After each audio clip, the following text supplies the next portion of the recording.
Shock a Musano di Trevignano, morto un baby calciatore di 14 anni stroncato dalle complicazioni dell'influenza. Il ragazzino sarebbe stato colpito da una miocardite.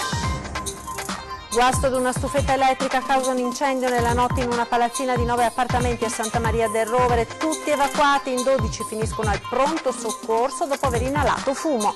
Il prefetto Laganà ammette nel capoluogo furti e spaccio di droga in aumento, rinnovato con il comune il patto per la sicurezza. In mattinata vertice sulle razzie di trattori nelle aziende agricole. La crisi della Stefanel di Ponte di Piave, fissato per il 1° febbraio l'incontro al Mise sulla vertenza, in ballo la cassa integrazione per 244 lavoratori. Telecamere di videosorveglianza negli asili e nelle case di riposo, la legge regionale contro gli abusi su bimbi e anziani fa discutere, siamo andati a sentire i trevigiani. L'accordo siglato con Terna è stato firmato per portare a casa il massimo possibile, così il governatore Zaia sulla questione della stazione elettrica di Volpago, evitato il collegamento con l'Austria. Inaugurata all'ospedale di Conegliano la settimana Stanza di Jacopo, in Italia uno spazio dedicato alle famiglie di pazienti in condizioni disperate, l'iniziativa nata dal dramma di un 21enne ligure. Buonasera, ben ritrovati con l'edizione trevigiana dei nostri TG, l'influenza e poi l'improvviso peggioramento. Un ragazzino di 14 anni è morto all'ospedale di Treviso, probabilmente a causa di una miocardite virale, complicanza dell'influenza. Sentiamo. Morto ad appena 14 anni per una complicanza dell'influenza, lutto a Musano di Trevignano per l'improvvisa scomparsa di Luigi Martignago, giovane promessa del Ponzano Calcio. Il ragazzo è deceduto lunedì sera al pronto soccorso dell'ospedale di Treviso, dove era stato trasportato dopo che i genitori avevano chiamato il 118 allarmati per il peggioramento delle condizioni del 14enne. Febbre altissima, difficoltà a respirare, perdita di conoscenza, nonostante le manovre rianimatorie di disperati tentativi di salvarlo dai sanitari, il giovane non ce l'ha fatta. Il 14enne aveva accusato i primi sintomi nei giorni precedenti. 2 giorni prima era stato visitato al pronto soccorso dell'ospedale di Montebelluna. Il giorno successivo dal medico di famiglia. La diagnosi era di influenza ed il ragazzo era in cura con antipiretici ed antinfiammatori. Lunedì il peggioramento, l'ipotesi è di una miocardite acuta di origine virale, complicanza dell'influenza non prevedibile, fanno sapere dall'ULSS 2 della Marca. È stata richiesta l'autopsia e sono in corso tutti gli accertamenti per fare chiarezza sulla tragedia. Luigi, un ragazzino forte, sportivo, in perfetta salute, frequentava il 1° anno di meccanica al CFP di Fonte, lascia i genitori e una sorellina. Una famiglia sconvolta dal dolore, racconta il sindaco di Trevignano, Ruggero Feltrin. Un ragazzo di 14 anni, vederti morire tra le braccia un figlio è una cosa che umanamente non si può neanche comprendere. Quindi in conseguenza ieri sera si sono andato a trovare la mamma, il papà e la sorellina. Non ci sono parole per descrivere lo stato d'animo della famiglia, cioè sono veramente distrutti dal dolore. Ed ora l'incendio che si è verificato la scorsa notte in una palazzina di Santa Maria del Rovere. In 12 sono finiti all'ospedale per avere inalato del fumo. A causare l'incendio una stufetta. Il malfunzionamento di questa stufetta, le fiamme che partono da una poltrona e poi si propagano all'interno dell'appartamento al 2° piano, il fumo che raggiunge gli altri alloggi, 9 complessivamente nella palazzina. Grande paura, ma per fortuna nessun ferito nella notte in via Stuperic, nel quartiere trevigiano di Santa Maria del Rovere. In 12 sono dovuti ricorrere alle cure del pronto soccorso per un inizio di intossicazione da fumo, 4 bambini e 8 adulti. L'allarme poco dopo le 3 del mattino, il tempestivo intervento dei vigili del fuoco, 6 le squadre al lavoro fino a tarda notte, ha evitato che l'incendio devastasse l'intero edificio. Completamente distrutto l'appartamento in cui il rogo si è innescato, dove abita una pensionata di origini argentine. Signora, lei si è salvata per la solidarietà dei vicini? La solidarietà dei vicini, i pompieri, l'ospedale, eccellente la notorietà di come loro hanno agito intempestivamente, di modo intempestivo, sì. E adesso lei cosa farà? Adesso vediamo. Beh, andrà a vivere con la figlia perché qui Vediamo l'importante il rispetto per la vita. In questo caso si rischiava anche il rispetto della vita dei vicini, è stata un'emergenza. Un incendio in modo assurdo perché c'era una poltrona e si vede che la stufa ha avuto un cortocircuito. Sul posto, insieme ai soccorritori e agli agenti della questura di Treviso, anche il sindaco Mario Conte, che ha voluto sincerarsi di persona della situazione. Tutti i residenti sono stati evacuati nel freddo della notte, in 6 sono stati accompagnati in ambulanza al Cafoncello, altrettanti hanno raggiunto il pronto soccorso con le proprie auto. Tutti, di lì a un'ora, sono però stati dimessi. In prefettura, ora dove questa mattina è stato rinnovato il protocollo sicurezza, uno strumento per coordinare le forze dell'ordine evitando sovrapposizioni. Sentiamo. C'è particolare attenzione nel settore dei furti e nello spaccio della droga. Sì, perché sono due ipotesi di reato che forse hanno avuto un incremento in questo capoluogo. Furti e spaccio in aumento a Treviso. A sottolinearlo oggi il prefetto Maria Rosaria Laganà, a margine della firma del protocollo sicurezza con il sindaco Mario Conte. Presi di mira appartamenti del centro, ma soprattutto nei quartieri, nonostante sia stata rinforzata la presenza di forze dell'ordine. Crescono le visite indesiderate di topi d'appartamento e purtroppo cresce anche lo spaccio in città, soprattutto tra giovani e giovanissimi. Droga che arriva per diverse motivazioni, costi molto contenuti per le dosi, ma anche una decisa conflittualità in famiglia che sfocia nei giovanissimi con la volontà di sballare a tutti i costi. E questi sono solo 2 dei fronti sui quali stanno operando le forze dell'ordine, che con il documento firmato oggi puntano a creare un'unica squadra di intervento a difesa dei cittadini. Lo strumento ci aiuta a dare delle risposte efficaci in tempo reale, condividendo e sviluppando sinergie, evitando quindi duplicazioni di interventi e orientando gli interventi in modo efficace. Un'organizzazione della sicurezza che al centro vede la prefettura, ma soprattutto impone la comunicazione costante e continua tra i comparti. Un esempio pratico l'ha descritto il comandante dei Vigili del Fuoco Nicola Micele. Alle 3 di notte abbiamo svegliato il sindaco che è venuto sul posto. Sono recato sul posto, ho potuto far poco ovviamente alle 3 del mattino, però questa mattina alle 8 gli uffici hanno preso in carico il problema, sia l'ufficio tecnico per verificare le condizioni degli alloggi e sia soprattutto i servizi sociali per trovare delle soluzioni abitative per poter ospitare queste persone temporaneamente fino a quando non verranno sistemati gli alloggi. Credo che facendo squadra questo è il risultato che si può ottenere. Tutti per la sicurezza dei cittadini, ma ognuno con il suo compito, ha sottolineato il questore, come in una squadra di calcio, altrimenti si rischiano le autoreti. Credo che sia soltanto una raccomandazione per il futuro, ma non perché ci siano stati degli episodi diversi rispetto al passato. Meglio una vita da mediano oppure da attaccante? Ma io sono Conte come Antonio Conte, numero 8, il mediano della Juventus, quindi una vita da mediano mi va benissimo. E sempre oggi in prefettura c'è stato un comitato ordine e sicurezza nel quale è stato preso in esame l'incremento di furti nelle aziende agricole. Sentiamo. Furti di trattori e altra attrezzatura in diverse aziende agricole della Marca. Un fenomeno in aumento con danni importanti per i derubati. Quasi sempre su commissioni i ladri si concentrano su mezzi di alta tecnologia e dal valore consistente, che finiscono quasi costantemente nei campi dell'Est Europa, quando non vengono smontati per poi essere riassemblati per evitare che possano essere rintracciati dalle forze dell'ordine. È stato ribadito, oggi è stato fatto un po' il punto della situazione, rispetto a alcuni furti mi è stato riferito che sono state già praticamente, le indagini sono a buon punto e probabilmente verranno individuati anche i responsabili, tra l'altro alcuni mezzi sono stati anche recuperati. E proprio per questo da tempo le organizzazioni di categoria chiedono prevenzione nella sicurezza. E questo è stato anche uno dei temi discussi questa mattina nel corso del vertice tra prefetto e comandanti delle forze dell'ordine. Spesso è importante, ma molte di queste aziende sono anche fuori, diciamo così, dalle vie principali, dal centro abitato, non sempre si può arrivare tempestivamente con un impianto di sorveglianza, però con dei mezzi di difesa passiva, magari collegate con le sale operative delle forze dell'ordine, possono consentire un intervento immediato nel momento in cui questi furti vengono perpetrati, specialmente quando si tratta di furti di macchinari molto, molto grossi, ce ne vuole di tempo, quindi si fa anche in tempo ad intervenire nell'immediatezza del fatto. Ladri di profumi in azione ieri pomeriggio a Roncade al supermercato Manesso, arrestati dai carabinieri stamane, hanno patteggiato e sono stati rimessi in libertà.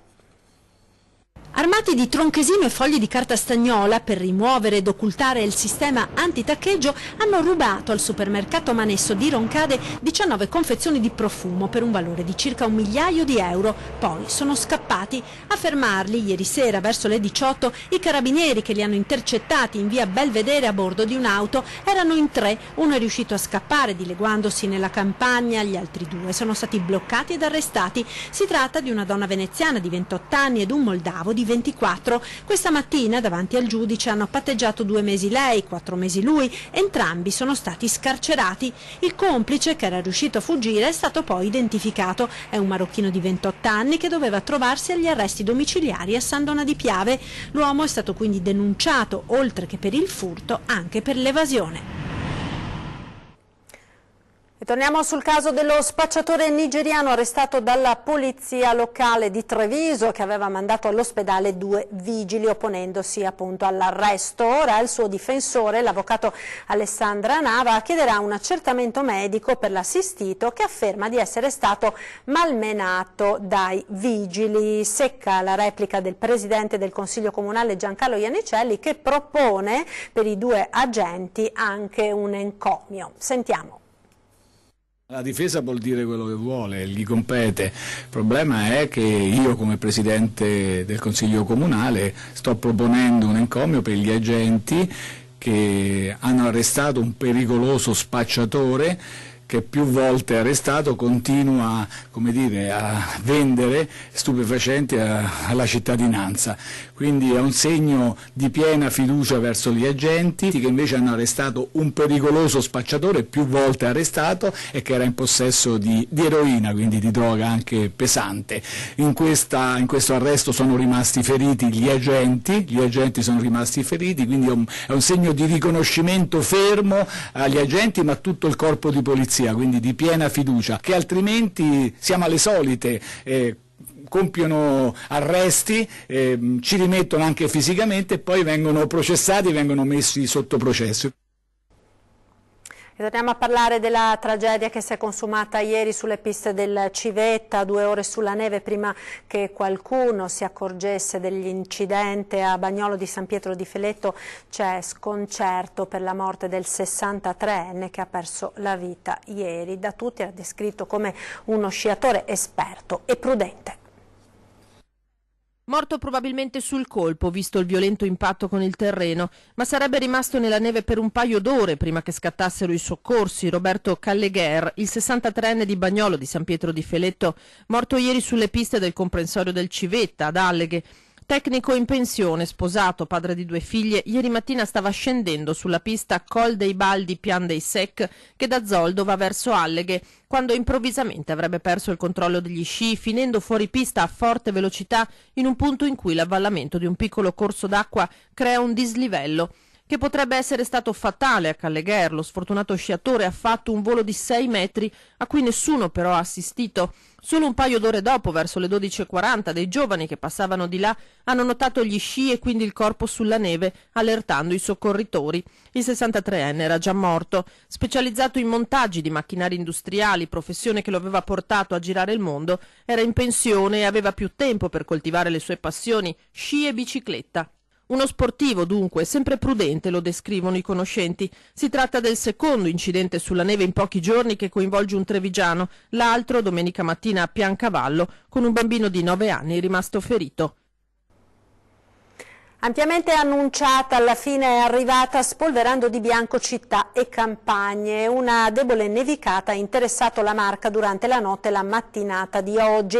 Lo stato di attenzione per nevicate diramato dalla Protezione Civile regionale sino alla mattinata di giovedì ha fatto comunque scattare i piani nevi di comune e provincia. Nel Trevigiano nella notte i mezzi spargisale sono entrati in azione per prevenire che con l'abbassamento delle temperature nelle ore più fredde il sottolineo sottilissimo strato di neve potesse trasformarsi in ghiaccio. Nonostante ciò si sono segnalati alcuni incidenti, fortunatamente senza alcuna conseguenza per le persone. Si tratta di 2 fuoriuscite autonome di auto scivolate sull'asfalto, una tra San Fiore e Colle Umberto, l'altra a Cappella Maggiore. Qualche disagio anche nella raccolta dei rifiuti nei comuni di Collina per il ghiaccio sulle strade, specie quelli in discesa, che ha reso quindi impossibile il transito ai mezzi per la raccolta dei rifiuti.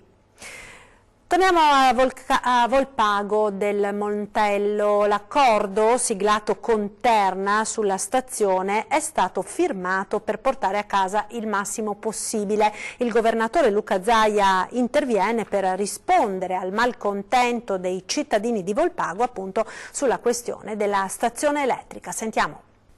Questa firma tra la Regione e Terna e per noi non ci va bene per niente. A Volpago del Montello l'accordo per la realizzazione della stazione Terna non piace proprio. I cittadini riuniti in comitato stanno decidendo in queste ore il da farsi. Intanto il presidente della Regione Luca Zaia risponde alle polemiche. Io capisco le istanze dei sindaci e semplicemente noi abbiamo fatto una considerazione. Se lasciavamo fuori Volpago da questo accordo finiva che le polemiche erano tutte riferite al fatto che Volpago non c'era. Quindi abbiamo deciso di mettere dentro Volpago interpretando intanto le istanze principali, che è quello che quella stazione non deve essere collegata all'Austria e alla trasversale veneta, che ci siano gli interramenti, infatti vengono fatti interramenti per 26 km di cavi e eliminati 51 km di linee elettriche esistenti. Ricordo che a Volpago si incrociano 2 grandi elettrodotti. Nell'accordo siglato con Terna, che ha portato buone notizie a veneziani e padovani come ai bellunesi per l'interramento di importanti linee, spiega il governatore, sono state recepite istanze importanti per il territorio di Volpago, impensabili fino a qualche tempo fa, a partire dal fatto che non vi saranno correlazioni con l'interconnessione Italia-Austria né con la trasversale in Veneto. Dopodiché, se il territorio ancora non considera sufficiente questo, è legittimo che faccia la sua battaglia, la Regione di certo non ostacola nessuno. È stato convocato al Ministero per lo Sviluppo Economico il 1° febbraio il tavolo di crisi per discutere della situazione produttiva ed occupazionale inerente la Stefanel di Ponte di Piave. Lo ha annunciato il Mise in una nota. Stefanel, secondo quanto comunicato ai sindacati, è intenzionata a chiedere la cassa integrazione a rotazione per una platea di 244 unità. Il numero degli esuberi è comunque da definirsi anche sulla base del piano attualmente allo studio del Consiglio di amministrazione. L'azienda di Ponte di Piave è finita in difficoltà dopo aver registrato nel semestre un rosso di quasi 21 milioni a fronte di un patrimonio netto di 7 milioni e mezzo di euro. Venerdì mattina a Roma si riuniranno i vertici del gruppo di Assindustria Veneto Centro Padova Treviso e i sindacati per trovare un accordo sulla riorganizzazione dello storico marchio di abbigliamento. Uno sciopero di 24 ore è stato proclamato per il prossimo 6 febbraio. Il Ministero dell'Economia ha confiscato il rimborso che dopo oltre 15 anni di trattative il governo precedente aveva finalmente approvato con la finanziaria del 2018. I gestori degli impianti se la prendono anche con i sindacati. Sentiamo.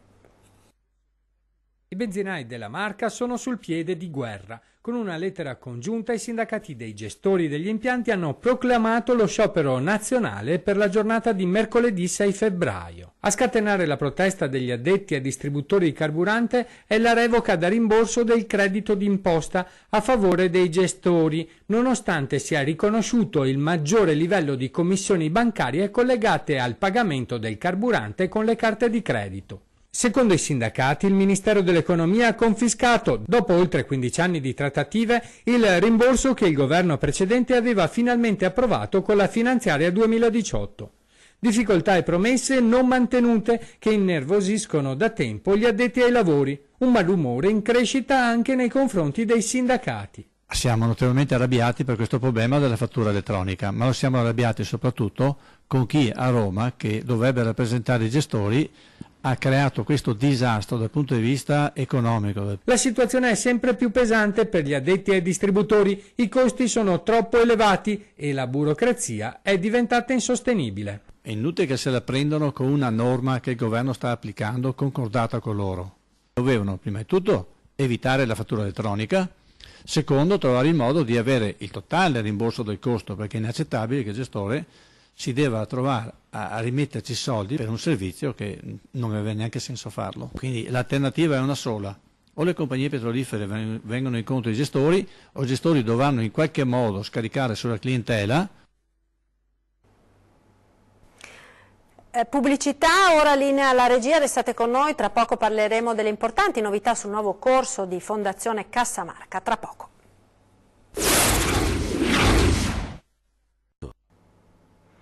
Siamo di nuovo in diretta con l'edizione di Treviso dei nostri telegiornali. Fondazione Cassamarca vende i terreni attorno a Villa Franchetti. La notizia è arrivata con un comunicato da Caspineda riguardante il primo consiglio di indirizzo dell'era Garofalo. Sfuma così il progetto del campus lungo il Terraglio, dell'auditorium e degli altri progetti legati all'università. In vendita anche molti altri immobili in carico a Fondazione, il risultato del risico immobiliare degli ultimi anni. Rivoluzione anche per le società strumentali di Fondazione come la Piani SPA o la Teatri, che saranno ridotte ed accorpate ai vertici di Fondazione Cassamarca. In particolare l'ente di gestione del Comunale, del Teatro Eden e del Da Ponte di Vittorio Veneto si profila alla chiusura, mentre nel comunicato si accenna ad un nuovo soggetto giuridico con il Comune di Treviso. Inizia quindi il dopo De Poli, con di fatto lo smantellamento sistematico del progetto concepito dallo storico presidente verso un più pragmatico e soprattutto economicamente sostenibile programma del nuovo corso firmato Luigi Garofalo, che comunque per diverse scelte drastiche non mancherà di suscitare polemiche. Videosorveglianza negli asili nido e nelle scuole di infanzia, nelle strutture socio-assistenziali per anziani, disabili e minori in situazione di disagio. È quanto prevede il progetto di legge statale varato dal Consiglio regionale del Veneto. L'iniziativa ha l'obiettivo di prevenire e contrastare le pratiche di abuso fisico e psichico nei confronti di soggetti deboli. Siamo andati a sentire oggi che cosa ne pensano i trevigiani. Sentiamo. Sì, io sono favorevole. Ecco, in caso sospetti sì. Sì, è giusto, la sicurezza per i bambini, per le scuole. Invece delle telecamere mette persone che controllino. Non mi sembra che sia tanto semplice. Lei è contraria allora? Ma certo, perché quello non serve mai a niente. Tanto nell'oscuro non fanno tutto quello che vogliono. Per me sembra che sia giusto che ci sia qualcosa di più che osservi i comportamenti di tutti gli insegnanti, quelli che sono in giro, visto quello che succede ogni tanto. Controllare che tutto quanto si risolga in maniera giusta, non c'entra la privacy in questo caso qui. Insomma. Bambini e anziani vanno tutelati? Sì, sicuramente bambini e anziani. Con gli stessi soldi si possono mettere delle persone, ci sono migliaia di persone che vengono pagate. Tenendo presente che ci vorrebbe uno studio un po' più approfondito, penso che possa anche essere una valutazione che può andare bene, insomma. Ecco. Io sono d'accordissimo, più telecamere ci sono, più sicurezza dà. Non c'è nulla da nascondere? No, credo proprio di no. Non ci deve essere nulla. Allarme cinghiali in provincia di Treviso. Nell'intera pedemontana trevigiana la popolazione dei cinghiali continua ad aumentare a dismisura, arrivando a contare migliaia di esemplari che stanno creando danni notevoli all'ambiente e alle attività agricole, oltre che un pericolo per le persone. A lanciare l'allarme Fabio Curto, vicepresidente di Confagricoltura Treviso, in una nota in cui si auspica la definizione di un piano serrato e stringente per il contenimento della fauna selvatica, con cattura e abbattimenti mirati per cercare di riportare la popolazione di ungulati entro livelli compatibili con la normale conduzione dell'attività agricola e forestale. Ed ora la rivolta di popolo in Venezuela contro il presidente Maduro, presidio anche a Treviso per una manifestazione organizzata in contemporanea in migliaia di città di tutto il mondo.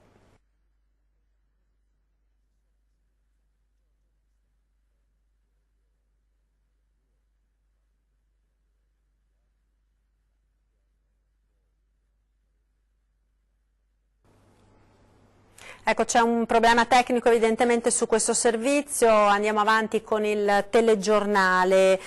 All'ospedale arriva un nuovo servizio non per i pazienti ma per le famiglie dei ricoverati. Sentiamo di che cosa si tratta. Grazie a lei veramente per questo giorno. Grazie. Una stanza per dare conforto, per consentire di radunare i pensieri, per isolarsi da tutto. Una stanza per i familiari di persone ricoverate in condizioni disperate, come i Tocchio, famiglia ligure che nel 2010 si ritrovò a vivere il dolore più grande, l'agonia del figlio Jacopo, colpito da una gravissima crisi d'asma a Londra, e ad affrontare la decisione se donarne o no gli organi. Jacopo è un ragazzo giovane di 21 anni e la famiglia ha fatto una grande scelta, che è quella poi, dopo ovviamente che è mancato, di donare gli organi, quindi la stanza ha un doppio significato: aiutare le famiglie ad avere un luogo accogliente e aiutare anche le famiglie a pensare che si può fare un dono ancora più grande, che è quello degli organi dei propri familiari, per poi dare vita ad altre persone. Di Mirella Tuzzato, volontaria dell'associazione Veneti Schiacciati dalla Crisi, l'idea di presentare Fausta Tocchio, mamma di Jacopo, al direttore generale del LUISS 2 Francesco Benazzi, e così questa iniziativa, dopo i 2 ospedali di Savona e quelli di Venezia, Imperia, Mestre e Ancona, è arrivata a Conegliano, al primo piano del Santa Maria dei Battuti. Per noi a Conegliano è veramente un fiore all'occhiello di un ospedale che è già un'eccellenza ma sta puntando all'umanizzazione, e quale migliore umanizzazione che non creare la stanza di Jacopo all'interno del nostro ospedale. A Conegliano la 7ª stanza, ma non ci si fermerà qui. L'8ª e la 9ª saranno a Treviso e Montebelluna, quindi continuiamo in questa esperienza straordinaria. Montebelluna, Treviso, siamo pronti e sono sicura che sarà breve il cammino per realizzare anche queste 2 stanze, e poi andiamo avanti. Vediamo ora il servizio relativo alla manifestazione questa mattina a Treviso dei venezuelani contro il presidente Maduro, una manifestazione che si è svolta in contemporanea in migliaia di città in tutto il mondo. Anche a Treviso i venezuelani hanno gridato il loro dissenso verso il presidente Maduro, una delle 1000 manifestazioni in contemporanea in tutto il mondo. Una vera e propria rivolta di popolo che qui in Piazzetta Indipendenza non temeva la ritorsione della polizia venezuelana, che negli stessi momenti a Caracas e nelle altre città dello Stato del Centro America affrontava in una vera e propria guerriglia i manifestanti. Oggi è un dia cruciale per noi. Oggi tutti i venezuelani, no, stiamo reclamando in tutto il mondo, anche in Venezuela, la legalità della nostra Costituzione, che dice che Juan Guaidó, ante l'ausencia di Maduro come Presidente della Repubblica, è il nuovo Presidente della nostra nazione. E mentre si parla di colpo di Stato nascosto tra le urne, questa manifestazione ci riguarda da vicino, perché in uno Stato ricchissimo nel sottosuolo corrisponde una povertà diffusa anche a molti emigranti italiani e veneti. Quasi 4 milioni di abitanti. Ma qual è la situazione per voi? La situazione è la stessa di tutti i venezuelani, cioè? Mancanza di medicamenti, mancanza di cibo, una repressione totale, mancanza di libertà, no? di giustizia, libertà di stampa, di giustizia. Per questo molti nipoti e pronipoti di emigranti trevigiani hanno deciso di ritornare, sostenuti dalla CGIL della Marca. Molte delle persone che sono rientrate sono pensionate e sostanzialmente stanno vedendo con noi come continuare a percepire la pensione venezuelana, che molto spesso non arriva, e come vedere eventualmente se hanno dei diritti come cittadini italiani, e stiamo scoprendo che in alcuni casi alcune persone che si sono rivolte a noi hanno potuto sistemare la propria posizione previdenziale e avere qualche euro in più. Tutto questo è importante, ma è importante che comunque un popolo abbia la sua libertà e non sia sottomesso come sta avvenendo in questa fase. È tutto per questa edizione, vi lascio come sempre al meteo, arrivederci.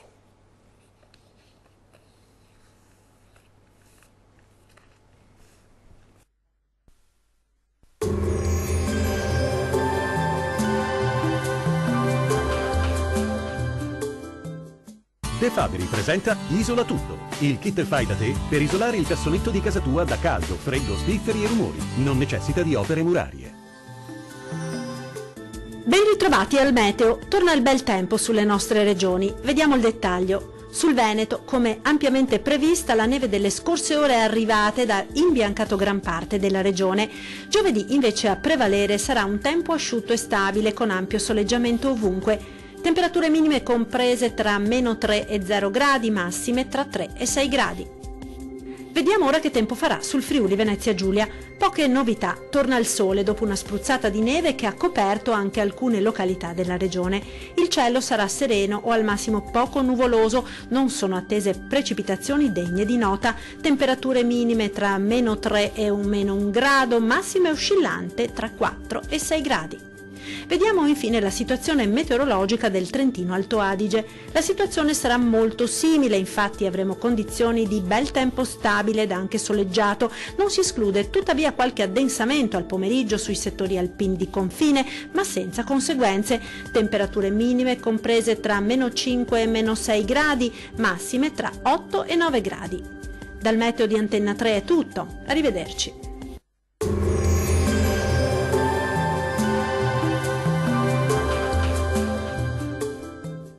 De Fabri presenta Isola Tutto, il kit fai da te per isolare il cassonetto di casa tua da caldo, freddo, spifferi e rumori. Non necessita di opere murarie.